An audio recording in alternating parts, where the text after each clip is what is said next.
4 years, not going to happen. Look, there's Ben Affleck. He's often in my dreams. And the taxi driver, he was there too.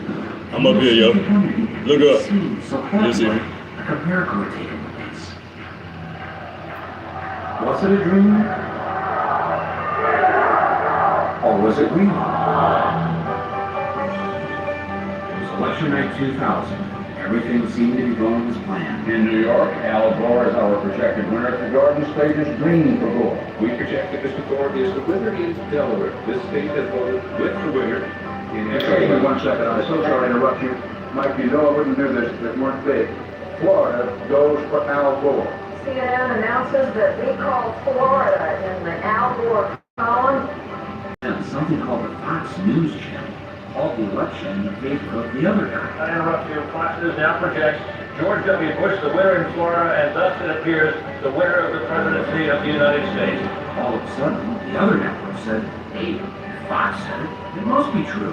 All this is the networks. Made a mistake. It projected Florida in the Al Gore column. It was our mistake. Now, what most people don't know is that the man who's in charge of the decision as that Fox that night, the man who called it for Bush, was none other than Bush's first cousin, John Ellis. How does someone like Bush get away with something like this? Well, first, it helps if your brother is the governor in the state in question. You know something? We are going to win Florida. Mark my words. You can write it down.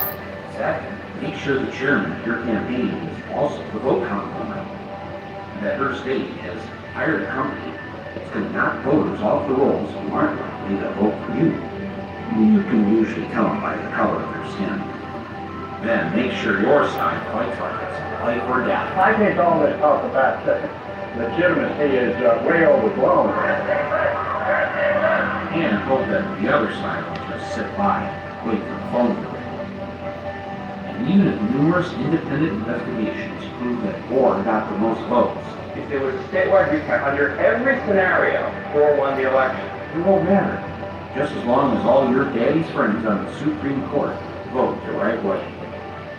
While I strongly disagree with the court's decision, I accept it. What we need now is acceptance. We have a new president-elect.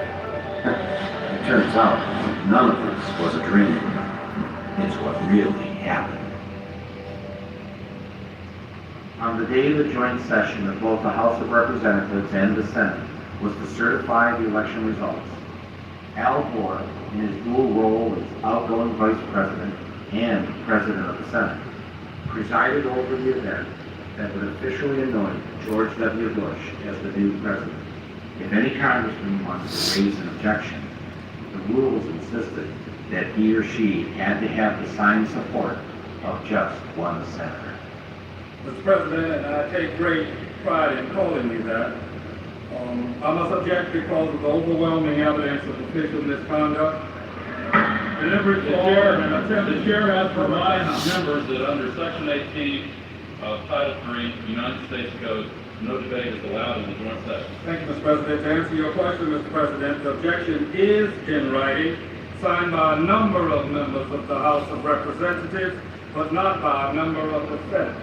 Mr. President, it is in writing and signed by several House colleagues on behalf and myself of the 27,000 voters of Duval County, in which 16,000 of them are African Americans that was disenfranchised in this last election. Is the objection signed by a member of the Senate? Not signed by a member of the Senate. The Senate is missing. Mr. President, it is in writing and signed by myself on behalf of many of the diverse constituents in our country, especially those of the 9th Congressional District, and all American voters who recognize that the Supreme Court, not the people of the United States, decided this election. Is the objection signed by a senator? Unfortunately, Mr. President, it is not signed by one single senator. Unfortunately, I have no authority over the United States Senate, and no senator has signed. Mr. President, it is in writing and signed by myself and some of my constituents from Florida. A senator is needed, but missing. Is the objection in writing and signed by a member of the House and a senator? The objection